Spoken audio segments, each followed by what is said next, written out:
Guilty as charged. Guilty as charged. Guilty as charged. Guilty as charged. That's my guy.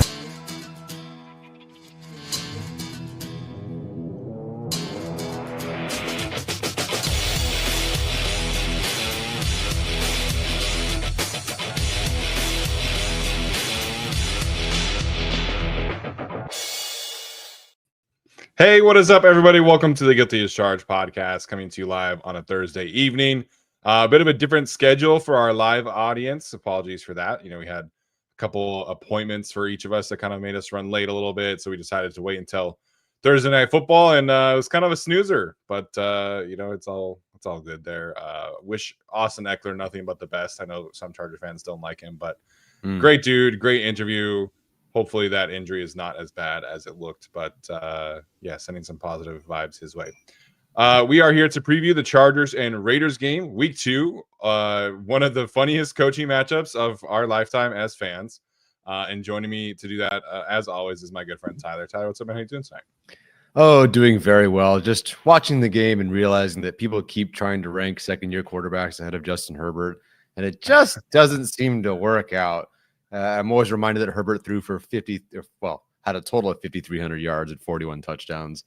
Was pretty good that second year. It's very difficult to be good 2 years in a row in the NFL like that to start your career. Herbert did it. Stroud not so much last year. We'll see with Daniels, but let's give Herbert a little bit more respect. This week is Raiders week, which is also the me versus my dad week / my mom has to play like moderator, mediator sort of week. So the good news is this generally has gone well for me. But I will say all the things and make all the jokes, and everyone understand that I'm also keeping my dad in mind. Yeah, there you go.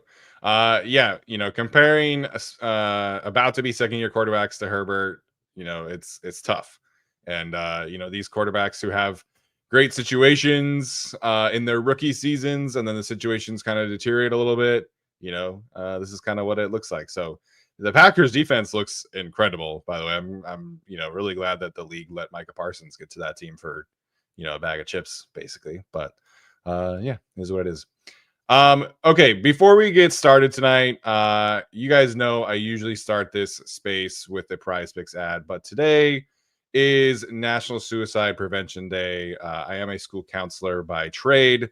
Tyler's mom obviously works in mental health as well, so this is definitely something that I think we are all passionate about. So if you or a loved one have been are struggling with suicidal thoughts, with severe depression, I would definitely encourage you to, seek out some help. There's definitely resources out there for you. You can message me at any time if you are struggling with anything. The national hotline 988 is always available for you. It's a 24-hour hotline. So again, if you are struggling with anything, please do not hesitate to reach out. Ask for help. You are not alone in this battle.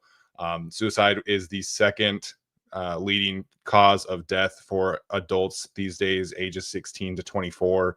So it's definitely a bigger issue than people make it out to be. So I know that's kind of a serious note, but I had this conversation with my students today.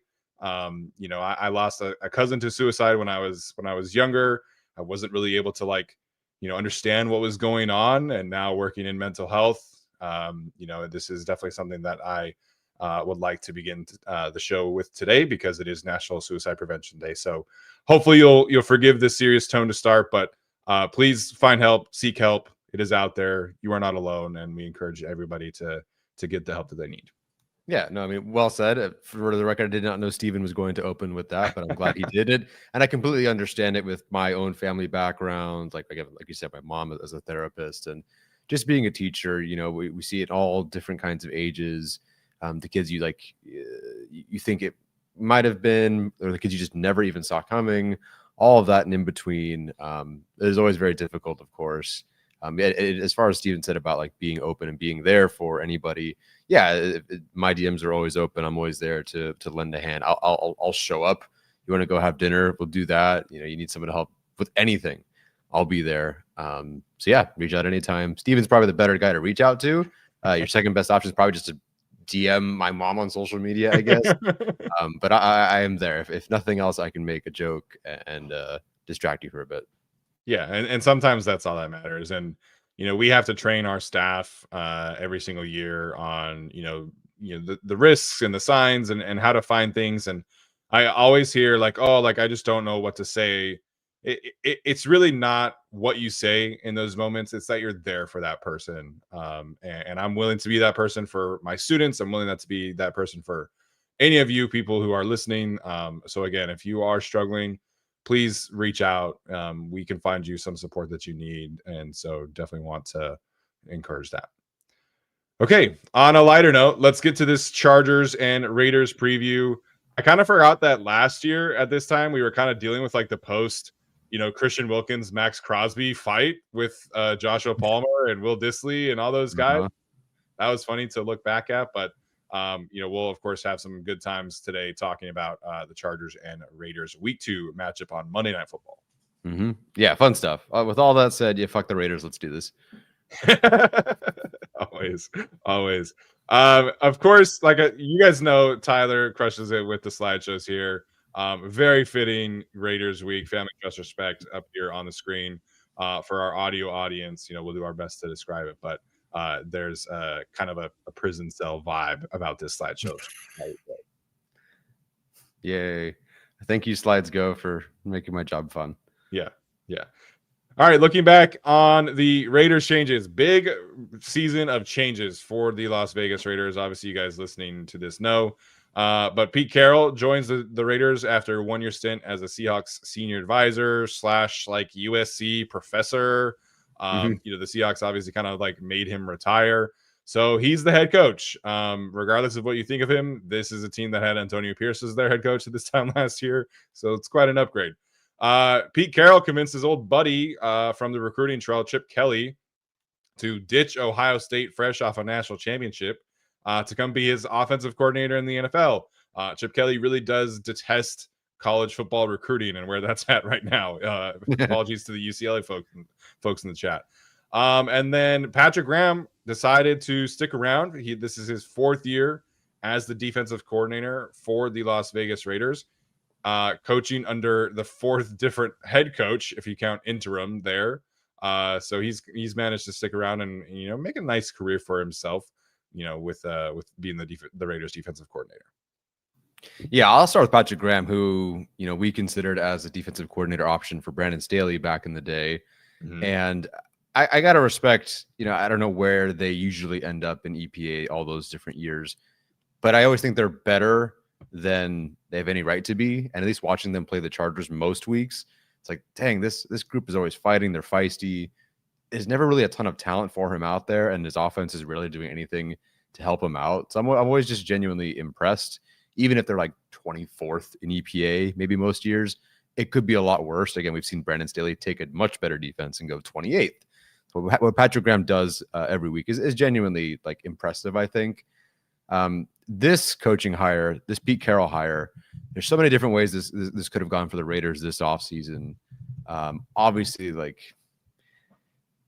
I don't know. It sucks because it was ultimately, it feels like, and it did at the time, and I think it does feel now, the right decision and a good move. And it kind of stinks, because you always wait for the Raiders to do the really stupid thing. And I just felt like this whole process, because it like maybe could have also like, well, no, there wasn't really no shot at Vrabel, but they were trying to like go after the Vrabels and the Pete Carrolls and these guys and Ben Johnson.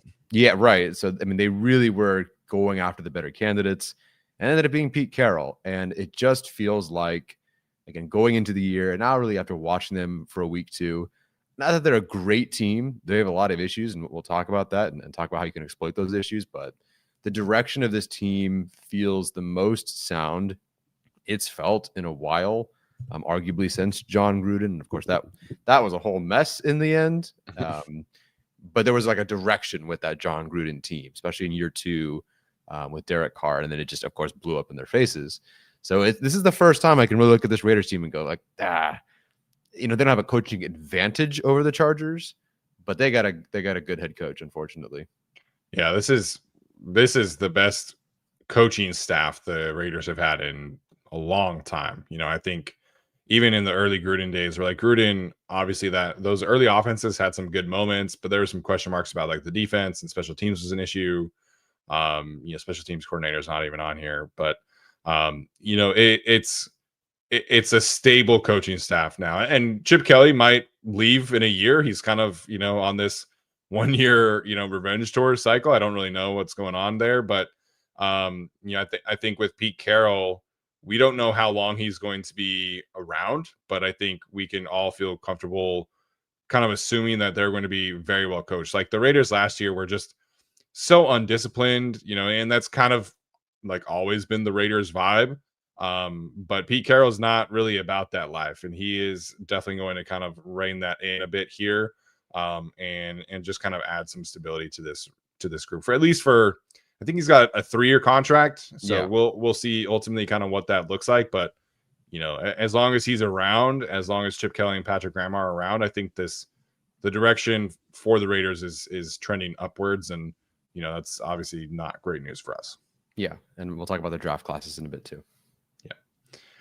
All right, incoming free agents. They obviously traded for Geno Smith. So again, going from Antonio Pierce and Gardner Minshew / Aiden O'Connell to Pete Carroll and Geno Smith. That's a pretty sizable upgrade.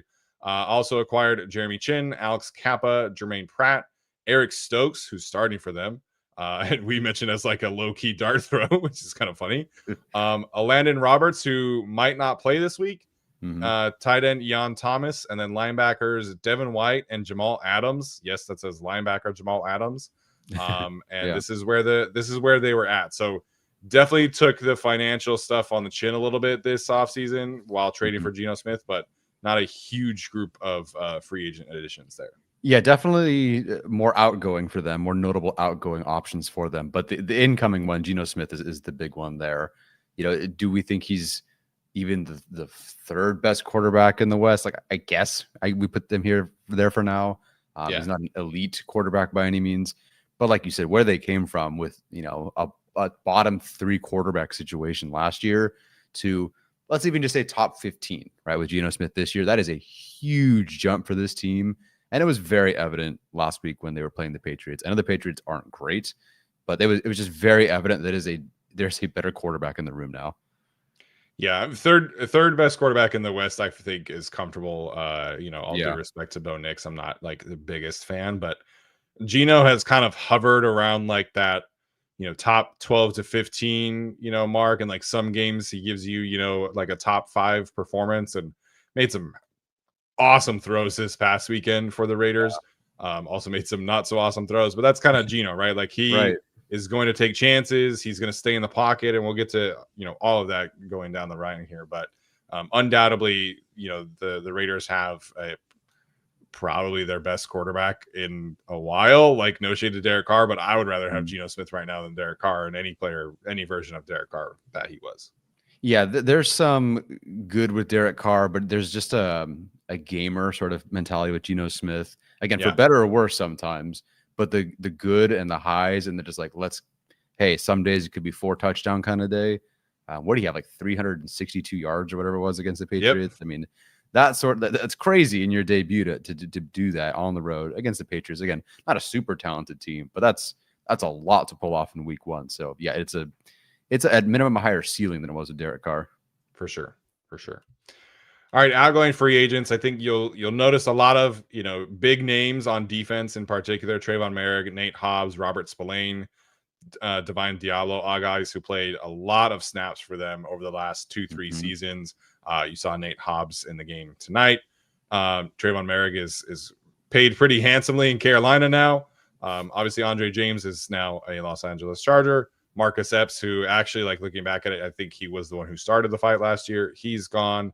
I don't know where he's at. And then K'Lavon Chaisson is also in New England along with Robert Spillane.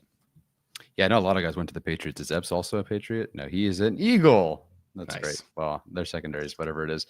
Yeah, a lot of turnover on the defense. Again, Patrick Graham's like, please stop letting all my guys. And this was like a lot of guys that developed and had worked with, like the Hobbs, Spillane, these guys, that kind of worked into the system. I don't know how Spillane has looked recently. Obviously with the Patriots, I guess it wasn't super great, but he always gave the Chargers some fits. Like this guy that I didn't know anything about, has developed into a decent player, or did while he was with the Raiders. A lot of guys, that's a lot of snaps. What's that, like 2,400 to 3,000 snaps on defense that they've lost between this group here. Again, not these all are great players, but we had mentioned Hobbs as a potential option for the Chargers in the slot. So happy to have Andre James. I hope we never get to see him play, but a lot more outgoing for the Raiders in terms of free agents. Yeah, I know a lot of, we used to do a lot of like crossover with like other podcasts and stuff. We just don't have the time to do that now. But a lot of the Raiders podcast community were very upset that they let Trayvon Merrick leave and felt like the Raiders just got outbid, unfortunately, for his services. Yeah. So that to me is like a big loss because he's kind of like the perfect Pete Carroll deep safety. And, when they did let him leave, that was definitely a head scratcher there. So Nate Hobbs, I get, holy cow. Sorry? No, I didn't realize Merrick had $51 million. Yeah, he got a pretty big contract to go play in Carolina, which is good for him. All right, Raiders 2025 draft class had a lot of picks. Again, this is a very young team outside of Geno Smith. Obviously, Ashton Jeanty in the first round, running back out of Boise State. Wide receiver Jack Besh out of TCU in the second round. Cornerback Darian Porter from Iowa State, one of Tyler's favorites, unfortunately. Interior offensive lineman Caleb Rogers from Texas Tech. OT Charles Grant from William and Mary, I think so. Yep. Wide receiver Dante Thornton from Tennessee. He will actually be starting for them. Had a couple big targets this last week. Defensive tackle Tonka Hemingway. I'm not even going to pretend I know where he went. That's the first time I ever saw that name, I think. Defensive tackle JJ Pegues from Ole Miss. I know Chargers fans wanted him. And then quarterback / receiver Tommy Malott, who's on the Saints now. Quarterback Cam Miller, and then linebacker Cody Lindenberg, who also I don't know who that is, but I feel pretty good about knowing most of the players on this list still. Yeah, I'll be completely honest. I know Chargers fans will poo-poo this draft for whatever reason, but if this were the Chargers draft somehow, a lot of Chargers fans would have been very, very happy with this outcome because it kind of matches not only some positions that they needed, but also some players that we just really liked. Yeah. Obviously, the Chargers had no shot at drafting Jeanty, but they obviously went running back.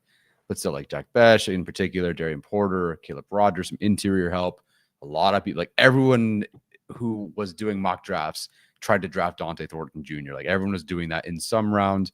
It was a good draft class as far as I can tell. The last year's draft class, it seemed pretty good. That's slightly more shaky now, depending on what happens with Powers Johnson and how he's looked. I don't know how that'll pan out. But this class it seemed pretty good. And unfortunately, they had a lot of at-bats, and they found good players, high character players, athletic players. So how much will they contribute? I'm not so sure, but we'll see. It seems like a good class for them. Yeah, seems like a good class so far. I think the future of their weapons on offense, I think, is a lot better than what it used to be.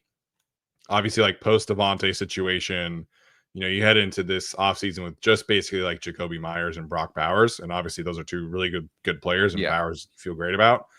But Michael Mayer, there was so much uncertainty with him, coming off of the situation he dealt with last year. He had a good game on Sunday. Dante Thornton gives them some vertical stretch. I assume Jeanty will be better going forward than he was this past Sunday. And then Jack Betch is kind of like the Jacoby Myers replacement. So, the Raiders, I think, are definitely setting themselves up for the future while also trying to do like the whole Geno P. Carroll thing. So it's an interesting balance that some of these teams decide to focus on. But, I think this is a good group for their first draft, essentially. Yeah, no, it really is. Okay, before we continue, our audio audience is going to take our first quick break, and then we'll be right back after this. Okay, so game preview. We'll focus on Chargers Raiders specifically now going forward. Injury report for the Chargers. Potentially some concerns here in the linebacker room. Denzel Perryman, obviously, you guys know, did not practice with his ankle injury.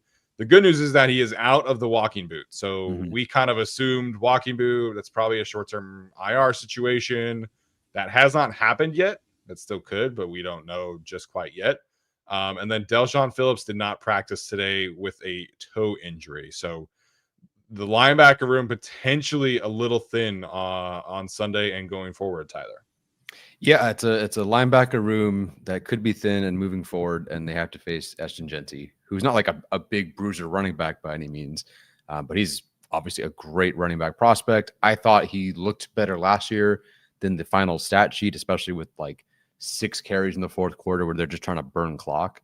But losing and not having Perryman in particular for a runner like Genty is kind of a bummer. But we feel good about Deion Henley. We feel good about Troy Dye. After that, excuse me, after that's when it gets a bit dicey. Marlo Wax Jr. was a great story. And at this point, I guess I can't put anything past him given how well he performed. But like that, your linebacker 3, dude, this week. Like it is a very strong possibility. Your linebacker 3 this week. I think Perryman is not going to be playing this week. The good news is the linebackers might not have to cover Brock Bowers. Yes, that is also good news. Definitely feel great about the Chargers starting duo, and the good news is that Perryman should not be out for too long. So we'll see once this group can get back to full health, and Phillips might play this week. We don't know how that is going to progress either. So the Chargers did bring back Kanai Mauga that was with them all throughout training camp, formerly of the Raiders. So he's a veteran presence who can play special teams. If Phillips can't go, I would expect Mauga to play that role. That's what he did all throughout training camp. So at least from like a special teams perspective, they'll be covered. And then we will see how much they trust Marlo Wax. If he gets any kind of playing time, could be interesting. They did not play him very much, obviously during the Chiefs game. But if he gets some snaps, I don't think that would be like the worst thing in the world, just to like keep Troy Dye fresh a little bit, and add some rotation there. So will be interesting to see there. Elijah Molden, unfortunately, dealing with like the knee injury. Now he's got a hamstring issue, limited. Don't love that. Having to be kind of a, coming back from the injury, and then here's another thing is never a great sign. And then Tariq's still limited with a calf injury. So we'll see. We'll keep an eye on those 2 issues for the Chargers secondary.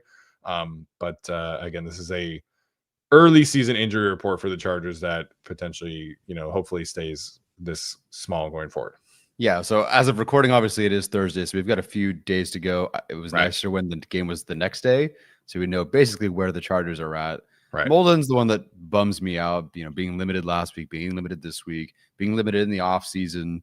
It is a pretty sizable deal for him, a multi-year deal for him.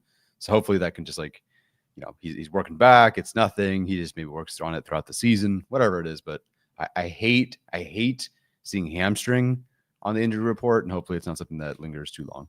Yeah. As Rick H. Town points out, obviously the Chargers have Tony Jefferson on the practice squad. Would not be surprised if he gets elevated if Molden cannot go. So we'll see what happens there. On the Raiders side, it does not sound like Landon Roberts is going to play this week. He's kind of like their version of Denzel Perryman, just like a heat-seeking missile that wants to hit people. He's dealing with an elbow injury. Again, it is Thursday. Things can change, but Pete Carroll was asked about it and did not give like the most optimistic answer. Brock Bowers, after the game, said that he was like trying to get back into the game. The coaches were holding him back.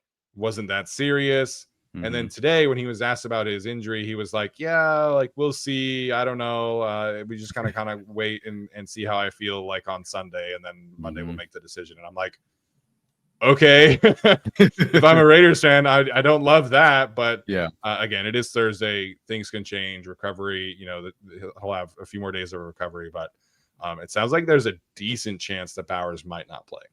Yeah, if you asked me on Sunday, I'm like, well, if we're a really important game and they weren't already winning against the Patriots, then he'd probably be out there. And then that quote today, as you said, was very much like, I don't know if I'm going to be out there. Like, I hope I can be. Yeah. The hope I can be is never good. No. And at minimum, it likely means it's a limited Brock Bowers, which is perfectly fine by me in a matchup like this. Yeah, I agree. All right. Every week we get into a big coachy storyline of the week. Obviously, last week we highlighted a lot of like Greg Roman and things panned out very well. So shout out to Greg Roman again. Yes. This week we are definitely going to focus in on Jesse Minter. We didn't get a ton of, like real data evidence of like what this Chargers defense is going to be going forward. Obviously, the Chiefs lose Xavier Worthy on like the 3rd play of the game. They're doing like a ton of quick game and Mahomes is scrambling. So this week, Tyler, what are you looking for in regards to Jesse Minter and this 2025 Chargers defense? Yeah, so my coaching storyline this week with Minter is how he protects the middle of the field, and in particular on play action passes.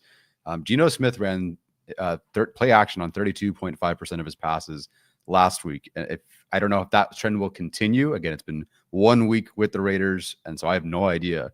But last year, he ran it about 18% of the time. So he almost doubled his play action rate in this past game against the Patriots. His career is like 23, 24% or so. So quite a bit. And I would imagine that's something that they do want to continue with. And almost half his yards were just dead right in the middle. They'd run and play action. Geno Smith is selling it. Firestone, Michael Mayer, or Jacoby Myers, or Brock Bowers, or whoever. So to me, this just sounds like a Minter masterclass in the making because of all the ways they can rotate coverages. We've seen that with Henley. We've seen that with Troy Dye. We've seen that with Derwin James. Minter loves to blitz that defender, but then drop someone kind of like in a sneaky kind of way behind him. I believe that's why how like Terrell Edwards got his interception. You send somebody, you look up, oh, there's a blitzer. I throw it. Wait, there's a 300-pound defensive tackle. Where'd he come from? Just the way that Minter does that, I think, it can really work in a game like this. I'm not saying like TR Tart's going to have an interception, although I guess he had 3 batted passes. So maybe. Smith had a pretty good day against the Patriots, and we saw that. We've talked about it. But on his 13 play action dropbacks, he was pressured 6 times. He took a sack. He threw a turnover-worthy play. He threw an interception. So I'm just curious how Minter is going to like force errors or just force him to like hold on to the ball a bit longer than expected because things have rotated. Again, you're looking down, play action, fake the handoff, look up. Whoa, what's changed in front of me? So how are you going to do that to either like generate errors or pressures or sacks in this game? Yeah, to your point, Jamari Caldwell had 3 coverage snaps against the Chiefs last week. So they like to drop the defensive tackles for sure. And it's paid off. Like you mentioned, the Terrell Edwards interception. Obviously, Poona Ford had an interception last year. T.R. Tart did have an interception last year, which he fumbled, but he got the interception at least. Middle of the field, I think, is definitely the biggest sticking point here for me. I think the Raiders, like Jacoby Myers is a good player, but they're going to move the football on largely because of their 2 tight ends. And, we were, relatively big fans of Michael Mayer coming out of the draft. He's not been like super successful going, throughout his career thus far. But Chip Kelly knows that this is a tight end heavy draft. And their most frequent formation was with the 2 tight ends on the field at the same time. Very interesting data point that Benjamin Select pointed out.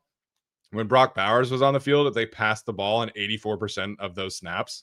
So, like, I don't think it could be that obvious about, like, hey, we're passing when this guy is on, or we're running when this guy is on the field. Yeah. So I don't know if that's going to change or not, but the Raiders would be foolish to not play their tight ends a lot. And both of them, control the middle of the fields in very different ways.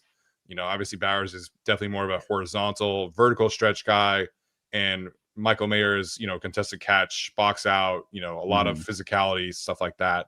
So the middle of the field was not necessarily a weakness last week, but the deep middle of the field was not a strength either. It was definitely a weak point for the Chargers defense. So how do they correct that? Make sure they have bodies on Brock Bowers, who, despite not playing the 4th quarter, had like 112 yards or whatever it was. And then Michael Mayer had a really good game as well. So again, the Raiders offense is going through the tight ends, and it's a good thing you have Derwin James playing like the big slot this week, because that's how you stop a 12 personnel heavy team like that. Yeah. So last week it seemed like it was a lot of Derwin James on Travis Kelce, Deion Henley on Travis Kelce. Was there a third option that stood out in the slot, or was it primarily those 2? I don't recall if there was a third option. People are just mentioning who the matchups could be. I'm assuming Derwin follows Brock Bowers. Yeah, so Tarheeb played 23 snaps in the slot last week. Oh, dang. So I assume that, like, without Denzel Perryman, they kind of pivoted more towards, dime package roles, and there's a lot more like Derwin in the box, or Derwin in this opposite slot. So Tarheeb is their secondary slot defender for sure. He had 36 snaps on the outside, 23 in the slot. So that's where he'll kind of match up. So, Tarheeb can cover tight ends. It's not my favorite, but I think with Bowers being more of like an athletic tight end and not necessarily like a bigger tight end, I think that can match up too. And Thomas Martinez points out, like, Cam Hart has matched up with tight ends previously. you know, they're going to throw a lot at Brock Bowers. I don't think it's going to be only Right. Derwin, Mhm. but you know, like they even last week in previous, you know, matchups against good tight ends, like it's not just Derwin. Like you match up Derwin with him as much as you can, but you also want Derwin to blitz and you know, play the middle of the field and things like that. So Tarheeb will cover him some. Cam Hart will probably cover him some, and I think they'll mix and match. And because Bowers also plays as like an X receiver from time to time too, so it's not just like the Chargers are only matching Derwin Sure. against him. Right. No, Christian, we're not sure he's playing, but you know, I think he'll be out there on a limited basis. Yeah, we'll see. So my thing with Jesse Minter this week is how do they prevent the explosive plays? So the Raiders were actually the second most explosive offense in the NFL in week 1, which is kind of crazy considering like they don't really have a ton of like great receivers and like their offensive line has concerns. You mentioned the play action thing. That is definitely an aspect of this. Geno is going to face 2 very different coverage and blitz philosophies over the last 2 weeks. So the New England Patriots last week played man coverage on 43% of their snaps against Geno and blitzed him on 40%. A 40% blitz rate last year would have ranked second in the league, only behind Brian Flores and the Minnesota Vikings. So that is a very aggressive and like let's go make Geno like make these plays kind of approach. And the thing with Geno is I think he genuinely would rather be blitzed and play man coverage than have you sit back and rush 4 and play zone. Like I think he wants to invite that you know, aspect of the pressure, you know, position. And I think that's backed up in the numbers. So when blitzed, he averaged over 12 yards per attempt. And when he was not blitzed, he averaged 9 yards per attempt. That's a pretty big deal, you know, when you're talking about 3 yards on a per attempt basis. So I think it's going to be very different to see how Geno kind of handles that. The Chargers only playing man coverage last week on 21% of their snaps. So you're getting a very drastically different kind of coverage menu as well as a different, you know, philosophy on blitzes. The Chargers do some stunts and simulated pressures a whole lot. So like, it's not like they're not aggressive, but the Patriots were like, yeah, we're just going to like go at you and like make you make plays. And then Geno did that. So how does Jesse Minter balance, you know, let's take away the explosive plays here while also trying to heat Geno up a little bit, I think is a very curious approach for him this week. Yeah, that'll be a fun chess match for sure. I'm very curious how much Geno Smith practicing against Mike McDonald helps a little bit here with him in facing Jesse Minter this week. Again, not that Minter's a carbon copy, you know, word for word kind of playbook guy, but perhaps there are some things that could help there. But yes, I'm dying to see how Minter kind of presses certain buttons this week. I feel like the Chiefs did a really good job last week of just kind of forcing that like linebacker to decide or Derwin to have to go one way and they just go to the flat option or whatever. They did a really good job in the quick passing game on those options. So it doesn't strike me as that's what they're going to go for this week with the what are they called? The Raiders. So let's see how Minter attacks it. Yeah. As a unit, the Raiders were 18th in overall offensive success rate last week, and their run game was like not super great. So I think if Jesse Minter and the Chargers safeties can really kind of put a lid onto the defense or onto the offense, excuse me, then I think you feel pretty good about where the defense can take this thing. Obviously, Geno will make some throws that are, you know, Geno level, and Brock Bowers, if he plays, will make some good plays, and Jacoby Myers will make some good plays. You're never going to like shut an offense down like this. But if they can take the second most explosive offense and turn them into like the 14th most explosive offense, I think you feel pretty good about where the defense can perform this week. And yeah, Geno's going to give them some chances to you know, turn the ball over. As much as I like Geno, you know, he does, you know, have 2 or 3 turnover worthy plays a game at this point in his career. Yeah. So does that turn into, you know, Dante Jackson had like 3 chances at a turnover last week, was not able to come down. Does this kind of Geno performance where he's not getting blitz, maybe he holds the ball a little bit, does that turn into, you know, a 2 interception game or an interception and a strip sack or whatever? I think would definitely be a big boost for the Chargers defense. It always is, but especially this week. Yeah, they'll get one for sure. They're due for one. Yeah, I agree. All right, what are we most excited to watch this week? I think for me, like there are a lot of different areas that we can get to. I want to highlight Omarion Hampton and the Chargers run game here to kind of like push back against this narrative that like he was bad and the Chargers run game was bad. I don't think it was great, to be clear, but we said on the pod afterwards, it felt like Omarion was like so close to breaking a run here or there. And I still feel like that. And I feel like the run game as a whole was just like so close to like putting things together. And Mekhi Becton's presence here, I think, is a big part of this because, he did not have a training camp. This was his first real live reps next to Bradley Bozeman and Trey Pipkins. I think that's going to continue to improve. He was also taking oxygen during the game and didn't play like a full game. So I think that's going to get better. I don't think, obviously, Maxx Crosby is going to make some plays as a run defender. He's a great run defender. But the Raiders' defensive tackles obviously don't have a Chris Jones type of player who just like completely wrecked like 3 or 4 of their run concepts last week. So I think this is not necessarily like an explosion opportunity for the Chargers run game because I think this is a pass-heavy offense at this point in time. But I do think that Hampton can have a much stronger performance this week than he had last week. Is it going to be his first 100-yard game? I don't know.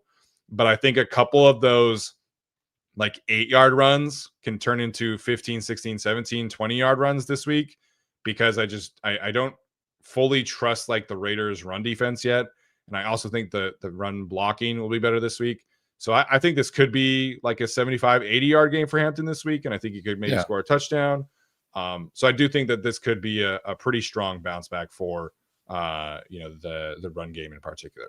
Yeah, I really thought even watching live, I was like, okay, this is pretty solid by Hampton. It just really struck me as a guy who's like just trying to figure it out right now. Huge division Chiefs, international primetime first game.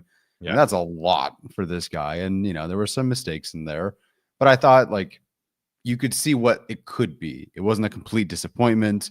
He wasn't super indecisive. It just like wasn't great. It was a guy just trying to learn how to work in the NFL. So I think he'll be just fine. The Raiders present a good opportunity for them to lean on him a bit more. I think even in a game like that, like Hampton, I don't know how often he touched the football. I'm assuming it's more often than he did against the Chiefs, but it was very just much felt like it was the Herbert show. It was very much like we're throwing it, whatever it was in neutral pass rate, throwing it a lot more than expected, a lot of 4 receiver sets. Where the heck did that come from? So I think in a game like this, with a bit more rhythm will be there for Hampton. My big curiosity is like, is Najee Harris involved more? Obviously, they didn't mind it. Like they threw him a pass. He ran routes. So it's more than just like handing the ball off the middle. They felt comfortable enough doing that with him. So now that he's been out there, it's been, some time. Is he like good to go and a full go? What is that this week? But yeah, I would expect the Chargers run game to be much better this week. Yeah. So Najee ended up playing 12 snaps last week. And Harbaugh said that he got there in like the third quarter and then they just decided to kind of like cap him, which I can understand. It would have been nice to have him out there for a few snaps like late in the fourth quarter. I don't know if that's going to ramp all the way up, but maybe that becomes like 20 this week. And I do think like he looked pretty good. I think he had some really nice moments, just the run like was great. movement wise, things like that. His one run was really nice. So Greg Roman said earlier this week that he can run routes like a receiver. I don't know if I fully agree with that just yet. Like Quentin Johnson, maybe. Yeah. But, that's mean. Sorry. That was low hanging fruit, but I didn't take that one. But I do think that Najee Harris can make, maybe he gives you 3-4 carries instead of 1. I would not be surprised there. So I just think that the run game, people are kind of like freaking out about it. It's week 1. We don't really know completely where this run game unit is at. Your best run blocker is getting oxygen. And as Thomas Martinez says in the chat, he was having the Brazilian blowouts a little bit. So we just don't know. And I think eventually this team is going to get to a point where Tucker Fisk probably plays. This could be a Tucker Fisk game this week. I'm not quite sure. So I think the run game will continue to improve. I don't feel the same kind of like panic of like, watching Gus Edwards be the feature back. I just don't think it's that level yet. So I think Omarion Hampton is going to have some good games here in the next few weeks. And then it will just continue to build. And same thing for Najee as he gets healthy. Yeah, I think so too. All right, Tyler, what are you most excited to watch this week? Oh, it's my favorite annual tradition. It's Khalil Mack against the Raiders. Goodness gracious. Raiders fans last year, at the end of the year, they were like, DJ Glaze was better than Joe Alt last year. First, I think that's insane. But all right, you do you. Unfortunately, Sure. he played like, and it has played this one game this year, like a Telesco third round pick plays. Yeah. No disrespect to him. He got drafted where he was drafted. He's out there, and hey, he's starting. So that's something. But Colton Miller is their best offensive lineman, clearly their best offensive tackle. And for whatever reason, Khalil Mack just has too much fun playing Colton Miller. Colton Miller could have a very good 3 weeks before the game, 3 weeks after the game. But for whatever reason, that week, it sucks. And Khalil Mack just loves making the Raiders pay for their decision. So I'm very, very excited to see Khalil Mack this week. I think that rep, hello, by the way, Steven's short that he posted is almost at 200,000 views. I know, it's crazy. I don't know where it came from. I'm glad you guys are loving that one. And I think we'll see more of it this week because Khalil Mack gets to face his old team. It's always a hoot. I don't know where he's at right now, but at some point it was like 30-something pressures and 10 sacks in his last like 5 games, something stupid like that against the Raiders. I don't know what it is. He just hates him. That rep against Kingsley Suamatia to end the game, or not end the game, but towards the end of the game was just sick. That's there. And I will just also add, just because I want to make sure we say this, that I'm excited to see Cameron Dicker become the most accurate kicker in NFL history. If he has even one more attempt, even if he misses it, he becomes the most accurate kicker in NFL history with a minimum of 100 attempts. So most excited to see Khalil Mack. I just want to shout out Cameron Dicker. Yeah, shout out Dicker, especially for replacing the formerly most accurate kicker, which is now become another redacted player. So yeah, that's a cool storyline. Obviously, whether he makes or misses his next field goal attempt, by the way, he's going to be the most accurate kicker in NFL history. So Khalil Mack and the pass rush, I think in general is. I'm excited for the Khalil Mack revenge game because it's always a must watch. I'm a little anxious about the pass rush because if they can't perform against this Raiders unit, which just allowed Harold Landry to have like 8 pressures and 3 sacks, I'm going to be a little nervous. So this is definitely a must perform well matchup for this Chargers pass rush. Thule, I think he had 4 pressures, but 2 of them were off of stunts. I thought he played well in the run game, but as a pass rusher wasn't necessarily great. And people have kind of talked about this. We talked about this on the film show. Yes, like you play Patrick Mahomes a certain way that you're not going to play Geno Smith. Geno Smith is going to stay in the pocket. You're not necessarily worried about him scrambling. So you're going to play this differently, but the Chargers did not win their one-on-ones at a high enough level last week. So, I think that's going to change this week. Is this going to be full tilt, like dominant pass rush performance? I'm not quite sure, but I do expect, the Chargers pass rushers to show up more. Tier Tart didn't have many pressures. He was playing the tip ball game instead. So, I think he could get after it a little bit. I don't love the Raiders interior. So I think this could be a strong performance from the pass rush, but I'm anxiously awaiting it. I don't know if I'm necessarily excited just quite yet, but I need to see it. No, I completely agree. You have always talked about momentum and being a big believer in momentum. And now any team or any unit is always the one game away from that start of the momentum. But I'd rather it not be until the Broncos game. I'd rather they kind of get going this week and carry that momentum into the Broncos game because that is a better offensive line, usually one of the better offensive lines in the league. That's a game I worry about quite a bit. Because that's kind of not a make or break. That's a big one. Going 3-0, beating the Broncos, who I know, Bo Nix didn't look great, but I've seen worse and worse losses for the Chargers. So I would like them to pick it up in this game to carry that into that Broncos game, just feeling good about this group and where they're headed. Yes, I agree there. Last thing I am excited about, you put the receivers on the screen graphic here. I think that's completely fair. Because the Las Vegas Raiders, in true Pete Carroll fashion, led the NFL in cover 3 rate in week 1. And Justin Herbert has historically feasted on cover 3 matchups. So this could be a big, deep threat game. This could be, Ladd McConkey gets, one of those, deep over routes and scores a big touchdown. Quentin obviously had 2 big touchdowns last week. Maybe this is your Keandre Lambert-Smith first kind of big deep ball moment. I would not be surprised if we see a few patented Justin Herbert deep balls, because this is a matchup that bodes very well as long as the Chargers can protect up front, which like more on that in a second. Justin Herbert should be able to pick them apart deep. Oh yeah, no, I think Herbert, as long as he's locked in as he was last week, will be very, very good in this game. Yeah, I agree. What's keeping us up at night? I think it's very simple. The Raiders have two great players. You have two choices here. Maxx Crosby is our choice for what's keeping us up at night about this matchup, Tyler. Yeah, I guess I could say like offensive line in general.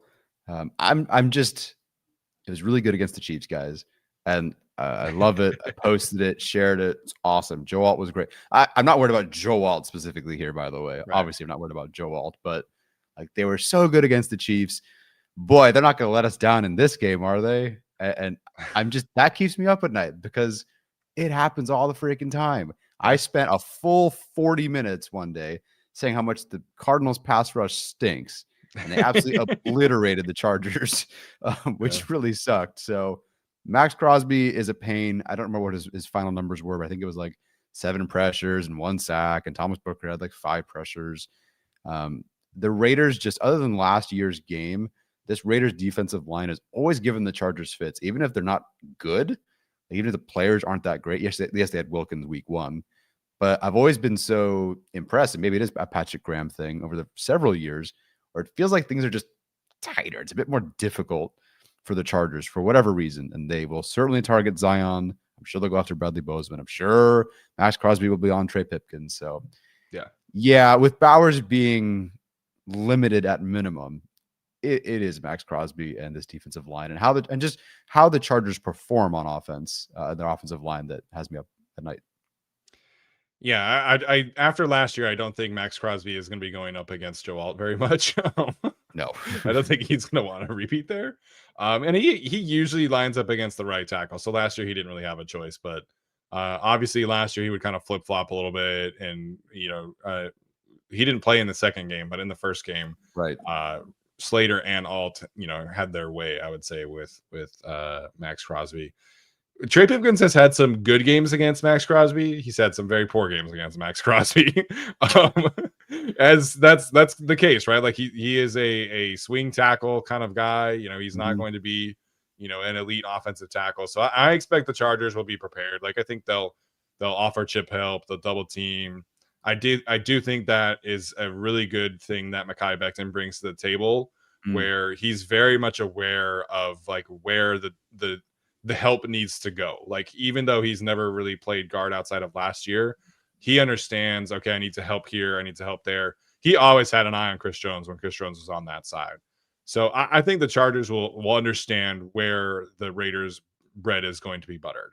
I don't know how much I buy like a repeat Thomas Booker 5 pressure performance going forward, when he was like, he's been kind of a journeyman, and they traded for him.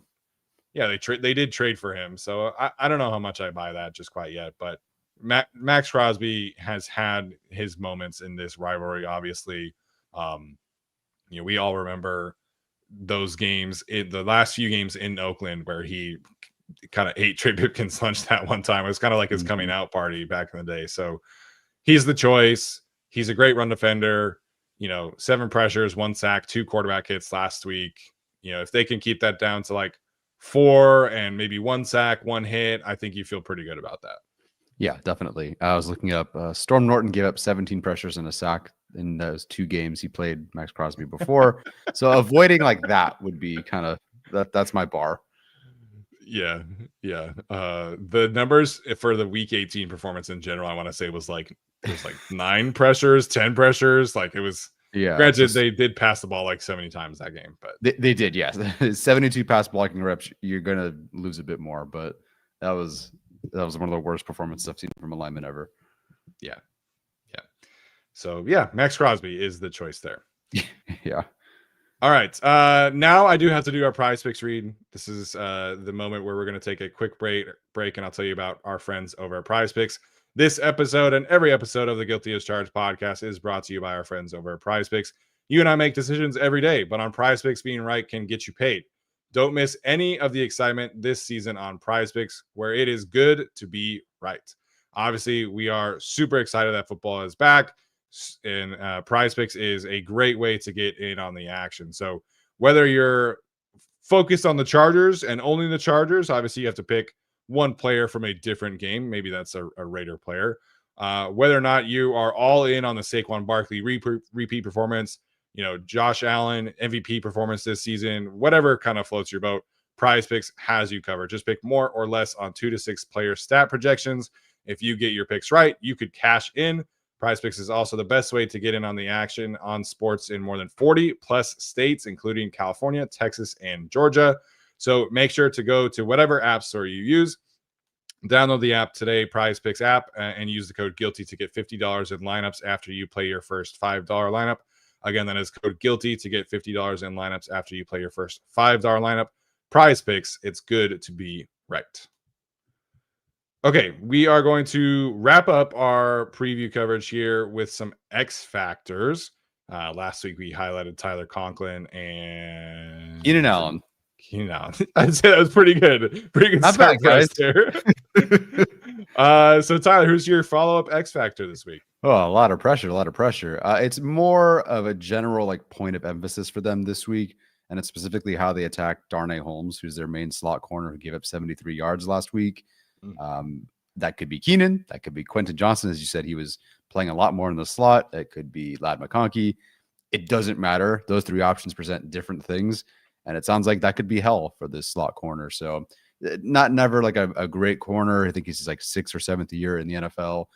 With Roberts being out, Jamal Adams, who played 20 snaps in the slot last week, might slide and do more linebackery things, which puts Holmes out there. I don't know much about the Patriots receivers. I don't think they have better slot options than the Chargers do. So to me, it just kind of feels like you just keep pressing that button. And if they want to keep running that over and over again, have at it. So the X factor for me is just whichever receiver is lined up in the slot against Holmes this week. Yeah, I think that's fair. I think the Raiders secondary in general is not the strongest group. But last week we were talking about, maybe Trent McDuffie lines up in the slot more. Maybe you want to try and avoid him. There's no Trent McDuffie in Las Vegas right now. So this is definitely a positive matchup for the slot, which again, kind of combined with the cover 3 usage, I do think could be, big Ladd performance in general, I would say. Mm-hmm. My X factor this week is going to be Deshaun Hand. He was their best interior pass rusher, I should say, against the Kansas City Chiefs with 3 pressures. He was the only interior pass rusher to register a win on Pro Football Focus, for what it's worth. And you kind of mentioned the Jackson Powers-Johnson situation. So he was a center last year, then he was a guard, then he was back to center. This year, he is their starting right guard. And Dylan Parham, who's kind of been their left guard for a while, he's going to be there as well. And then Jordan Meredith and Jackson Powers-Johnson are essentially switching positions because the funny thing about Pete Carroll is that he is a sizist. If you do not fit certain physical dimensions, you cannot play certain positions for him. So Jordan Meredith was too small to play guard, so they had to move him to center. Jackson Powers-Johnson is apparently big enough to play guard, I guess. So Deshaun Hand, I think, could be in for a nice performance this week. Given the Raiders' interior, swapping positions, the group in general is not a great group. Dylan Parham allowed 3 pressures and 2 hits last week. Jackson Powers-Johnson, 3 pressures and a sack. So it's not a great interior group. And I think Jordan Meredith is probably their weakest one, but center is much more difficult to allow pressures at. So how does Deshaun Hand kind of impact this game? We saw Tier Tart get the batted passes last week. Hand had a couple of really nice pass rush moves, and he's had some moments here and there in the preseason and in practices and things like that. Can he string together just a complete game and give you 4 or 5 pressures? I think would obviously drastically change things for this defense this week. Yeah, that'd be huge. His flashes are as a pass rusher are so much better than the other interior defensive linemen on this team. Yeah. He's just got something different. It just needs to be a bit more consistent. Is it 12 pressures? No. But like you said, 4 to 5 would be fantastic. Flash some good things the last game, flash in the preseason, do it in this game. Yeah, that's a good call. Yeah. So I do think Tier Tart could be big as well, but he was big last week. So Sure. All right, game picks here. I went first last week. Do you want me to go first again, or do you want to? No, I got this one, dude. Zero. Okay. Full confidence in this one, buddy. I will give some respect to the fact that it's on the road and Pete Carroll and whatever. The Chargers are winning this one. What the score is, who knows? I'll say 27-20. Sometimes you throw in something weird here and there. Carlson is a good kicker. He's, I think, like 5th in all-time field goal percentage. So this is a guy who's like not terrible. Yeah. He can make it work. So you can put some points up. You never know what happens. But I will give a respectful 27-20. And it took everything I had to not say 30-something points for the Chargers. But we got to see a few more weeks before I really buy into this offense. But I think they're going to win this one pretty handily. Yeah, I think Vegas has this as a 3.5 spread. The Chargers are the favorite. Road favorite is not necessarily rare in the NFL, but generally speaking, Vegas kind of looks at the home field advantages, like a 1.5, maybe 2 points. So, neutral field, this is maybe a 5.5 point spread, 6.5 point spread kind of deal. I think the Chargers should win this comfortably. Like, I think the way that the Patriots went about playing Geno Smith is the wrong way to play Geno Smith. And I think the Chargers are going to be much more prepared on defense. Their run defense might not be as strong as the Patriots. The Patriots do have kind of, like their strength is the interior defensive line. Like, they have a great interior defensive line group. Obviously, they paid a fortune for Milton Williams. They gave Christian Barmore a ton of money. Like that's that group. So I don't think they're going to hold Ginty to like 2.8 yards per carry or whatever it was. But I think they'll have a strong performance against the ground. They'll have a strong performance in the pass. So really, like, the question is, can the Chargers get to like 24 points? And I think the answer is yes, because they got to 27 against a much better defense last week. So I think with the way that Justin Herbert is running this offense, the receivers, I expect a bigger Hampton week this week. I'm leaning kind of like a 30-20 game. Like, I think the Chargers should win this, relatively comfortably. I do think Maxx Crosby will have some moments, Geno will have some moments, but I just think that the Raiders roster is it's not there yet. And Pete Carroll will, I'm sure will make this a much more interesting matchup next year. But for me right now, I just think the Chargers roster is really, really a step above where the Raiders are at. So I'm going to go 30-20, honestly, right now. Yeah, that's fine by me. I think both of us feel comfortable picking a win. I don't see any Chargers fans disagreeing with us there. Yeah. There's like some angst about like a letdown and stuff like that. And we have no idea how this team is going to handle like the travel aspect of this. I know Vegas is like a 45-minute flight, but like coming back from Brazil, stuff like that. Sure. We kind of said this last year. We expect a Jim Harbaugh team to beat a team that they should beat and handle their business.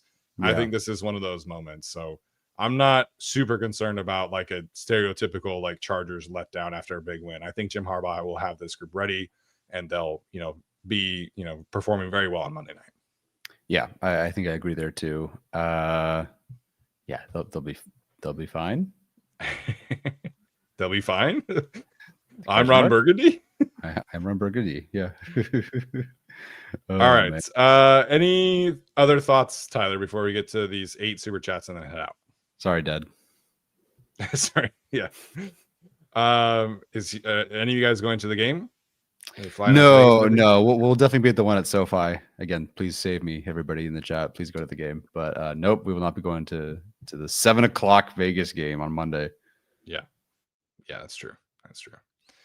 All right, Sean Bergen kicking us off on the West Coast this week, able to catch a live in good fashion this time around. We appreciate you for tuning in and jumping in on Thursday night. How's it going, Sean? Are you here like wedding venue looking, seeking out here? What are you doing over here? Yeah, I don't know if Sean's still in the chat or not, but who knows? Our guy Athir in here says that his bold prediction this week is Hampton outsigns Ginty, 127 total yards, 2 touchdowns. Bolts win 27-17. And Chiefs go 0-2. Eagles win 37-23. Yes, I said it. Chiefs. I mean, I can't believe Worthy's even like practicing this week. I know. which is crazy. But the Eagles, I think, will beat the Chiefs in some fashion. So I do think 0-2 is on the table. There's definitely a world where Pete Carroll and Jim Harbaugh just go, let's just have a run fest with Genty versus Hampton, Sure. and to see who can be the most right about the running back they took. There's like a 5% chance they just do that this game. So maybe. Yeah, the quotes about each other have been really funny. These two coaches, like, make no mistake about it, you guys, they do not like each other. Yeah, no, they do not. And I love it. I love it. Yeah, I know. The NFL needs more coaching rivalries. Like, Yeah, this is you fun. know, I need more coaches who just like don't like each other. Like, you're in the division now against each other. We're in the same division in San Francisco and Seattle, USC, Stanford. Like, yeah, don't like each other. I love it. Yeah, no, I love that. And you can't like hate Andy Reid. So Yeah, this is good. Yeah, he's too nice. 127 yards combined for Hampton. As a bold prediction, I don't hate that. I think that's good. Yeah. Good place to start there. Yeah. Mr. Dark Chow Chow, who is formerly the artist known as Dark Samus, on cue says that Zion has earned himself an extension for the Chargers. I at this point kind of think he will return, but I don't think he's earned an extension either. Yeah, I earned. I would say no. If he can play like he did every game, like he did on Friday, then yes, we can get there. The stunt pickup was much better. You know, the pass protection one-on-one, there were fewer self-inflicted issues. The run game was definitely a bigger challenge this last week. But I expect him to respond in kind. Like that's the strength of his game. So if he can perform like he did every week going forward, then yes, we can have that conversation. But right now it's way too early to say that with a full chest. Yeah. Steven Gillard says Brock Powers DMP. Let's go. FTR. Yeah. The whole I hope I can get out there is never a good thing, but you know, it is a rivalry game Monday night. Like you have a ways to get to before the game. So we'll see. But if he's like a DNP tomorrow, then I think we can start to have a conversation about like, okay, he's probably not going to play. Yeah. Yep. Dark Chow Chow says, should we keep Zion at guard or center next year? I refuse to do the center conversation again. Please don't year. Please don't. And Bradley Bozeman is under contract again next year. So I know that Chargers fans don't like to hear that, but he does have a contract for 2 years. It was not a 1-year contract. Yes, there is a world where they run back the same offensive line for a 3rd year in a row. But at least that could be more positive this time around. Yeah. If they play like Friday every single week, then great. Yeah. I'll happily be on board with that approach. And then obviously we'll have to figure out like the Slater and Joe Alt situation. And hopefully finally address center of the future in the draft in like what appears to be a pretty good center class. So that'd be great too. Hope so. Ricardo says, hey guys, NFL QB ranking now, Mahomes 2nd, Herbert 6. I mean, at this point, I don't think you can put Mahomes in the top 3 unless it's purely out of respect. But I feel like we saw 1 and 2, and Herbert. So the 5 would be in some order: Mahomes, Lamar, Allen, Burrow, Stafford, Hurts. I mean, it depends who you ask. Like there's a lot of respect out there for Stafford and Hurts because QB wins and like all that stuff. But sure, for me, I would say, I think if you're doing this in like tiers is probably more how I look at things. And I agree. Like for me, Mahomes, Lamar, and Allen are all in their own tier. Like they're atop the tier. And I think it used to be Mahomes was his own tier, and now I think that's kind of come down. And then it used to be like consensus was like Burrow's in his own tier after that, and then other people after that. For me, I think Herbert and Burrow are in the same tier. Yeah. And people wanted to do the whole Jaden Daniels thing, and that's not off to a great start. Yeah. So I love Stafford. I love the way that he plays. I'm much higher on like Dak than other people are after watching their offense over the years after the Chargers hired Kellen Moore. But for me, like the top 5 is very set in stone. I don't think there's any debate that Herbert is in that top 5. And the next group after that, you're probably talking about Stafford. Jordan Love looks like he's taking a step forward. You know, Jaden Daniels, I think it's fair to put him in that second tier or that third tier, but we'll see how that finishes going forward. Yeah. Josh Alberson, 17th time catching alive. Chargers 35-3. Boy, can you imagine the hype of Chargers fans if they watch their team beat the Chiefs and then just smash the Raiders in Las Vegas? That would be euphoria for sure. That would be awesome on primetime Monday night. Yeah, that'd be good stuff. This again, they would. Where would they move the Chargers in the power rankings? 12th. Man, if the Chargers start 2-0, I think they should go much higher. There's some people out there who are like irrationally high on the Chargers. Like I saw one power ranking where they were like 4th, and I was like, okay, let's come down a little bit. Let's meet in the middle there. Yeah, I mean, obviously not ahead of the Eagles, and I just still have a hard time seeing them having that same gear that the Bills and the Ravens can get to. But they are better than they were last year. But they did get trounced by the Ravens at home, and I got to see it. Yeah. All right. Our last one here from our good friend Leah Smith. She says, thank you, Bolt Up. I always appreciate the positive vibes that Leah brings to the chat, or if she misses the chat in our YouTube comments. So big shout out to Leah for always sending a super chat whenever she can get here.